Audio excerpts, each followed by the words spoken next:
Everyone, welcome to Sunischita collections. ఈ రోజు veg special, అది కూడా ఈ సీజన్లోనే దొరుకుతుంది. ఎంతమందికి ఇష్టం చెప్పండి. నాకైతే చాలా చాలా favourite. Non veg and even egg కూడా పక్కన పెట్టి తినే అంత ఇష్టం అనమాట.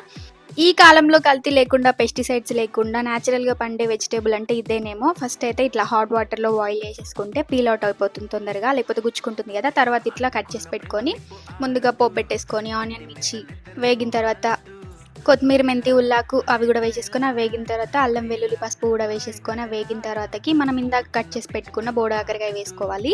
ఎంతమంది గింజలు లేకుండా తింటారు? నాకైతే అలాగే బాగా అనిపిస్తుంది. చాలా మంది పులుసు కూడా చేసుకుంటారు. ఈవెన్ టమాటోతో కూడా బాగుంటుంది. చాలా మంది ట్రై చేయరు, ఈసారి ట్రై చేయండి పక్కా. ఈ ఫ్రై అయిన తర్వాత కారం వేసుకున్నాక ఇంకో 2 minutes ఫ్రై చేసి తర్వాత టమాటోస్ వేసేసుకొని ఆ మగ్గిన తర్వాత లాస్ట్లో కొత్తిమీర ఇంకా ధనియా పౌడర్ వేసేసుకుంటే అంతే, నాన్ వెజ్ని బీట్ చేసే మన వెజిటేబుల్ బోడకాకరకాయ రెడీ. ప్లీజ్ గాయ్స్, సబ్స్క్రైబ్ చేసుకోండి. 1Kకి దగ్గరలో ఉన్నాం.